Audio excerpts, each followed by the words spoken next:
Oh, look at him, fellas. You crying, boy? Maybe we'll go back down to McDonald's and get you a Whamburger and some French fries.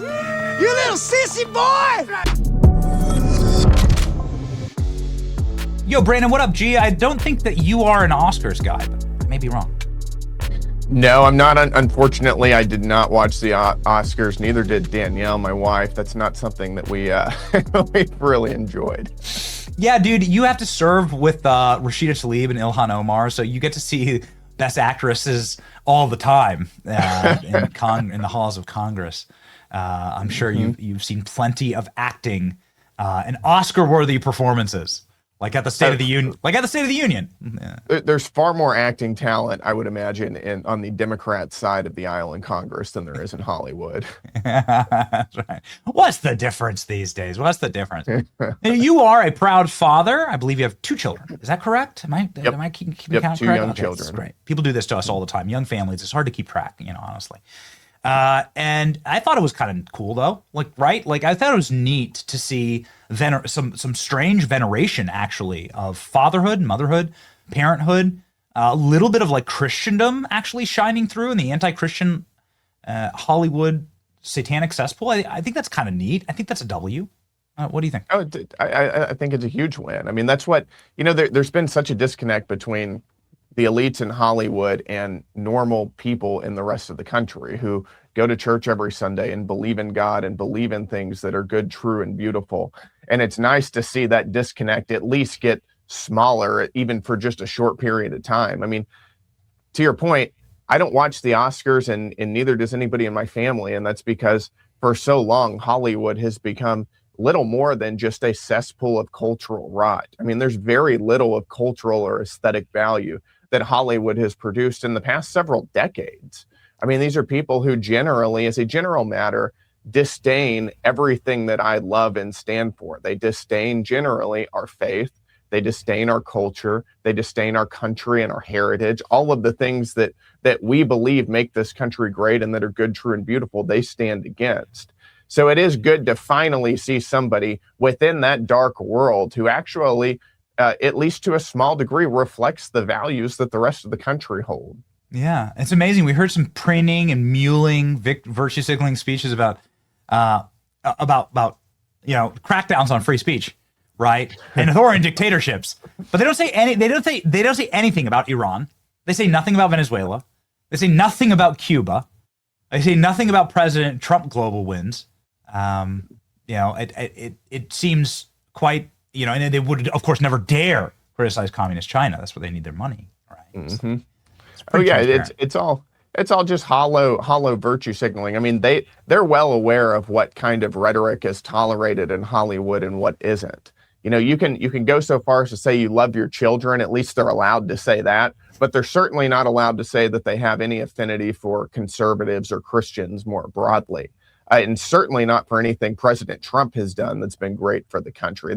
They'll never cross that line, at least not anytime soon.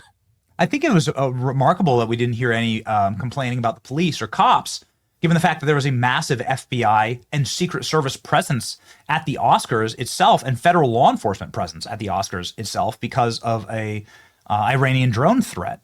And they had ratcheted it up to 11, all reports say. And it's remarkable how all the ICE out pins disappeared when it was federal law enforcement protecting them at their little event. Right. I mean, these are the people who actually benefit the most from police protection, whether it's because they get, threats for whatever reason, or that it's a massive target for foreign agents. They're the ones who get protected. And whenever they don't, they've all got private security anyways.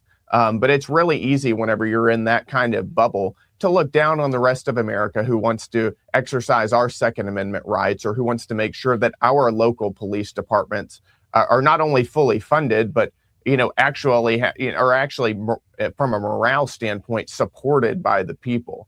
But it's one thing after another with these people. They'll take all of the benefits of living in the United States and all of the cultural and economic benefits of really what conservatives have been pushing, and then throw it back in our faces. Yeah, just one final note on this. I mean, I know again, you're not. We didn't ask you to come on the show to talk about the Oscars necessarily, but you are young and you are like locked in, and obviously you have millions of followers on social media, and you see this kind of stuff. You know, Jimmy Kimmel. I don't understand. I thought he had a restraining order from all of the award shows in Hollywood. I thought he had a beeper on his leg, but sure enough, he's able to claw his way in to every single award show and get on and give some like Trump hating speech, mewling speech. And last night he was talking about how there's we live in a country with authoritarian attacks on free speech. He says this, and he cites CBS and North Korea and America as like the things attacking free speech. I wonder your response perhaps to Jimmy Kimmel. Oh yeah, it's always rich to hear somebody talking about the attacks on free speech from ostensibly Republicans and conservatives whenever you're the one who is bashing the president and bashing conservatives and Christians on national TV and on whatever other platform you want to use every single day. I mean, nobody's stopping him from attacking the president. Nobody said he doesn't have the right to say that, as idiotic as most of what comes out of his mouth is. But I mean, to your point earlier, young people don't watch this stuff anymore. I think for the main reason is that it's just not funny or entertaining. You know, it's a bunch of self-serving elitist, really contemptible elitist people who are, running an awards ceremony so that they can congratulate themselves. There's nothing, and I think most people look at this and say there is very little of value that you've created in your lifetime. You're not entertaining. You don't promote any kind of culture that I relate to in any way. So I'm just going to turn it off.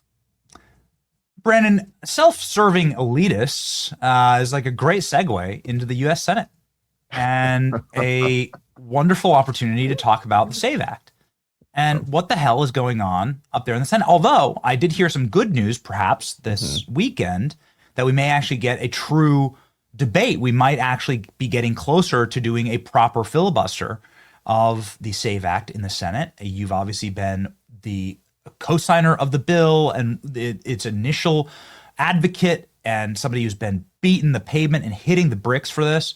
What's up with this most popular piece of legislation, maybe in American history?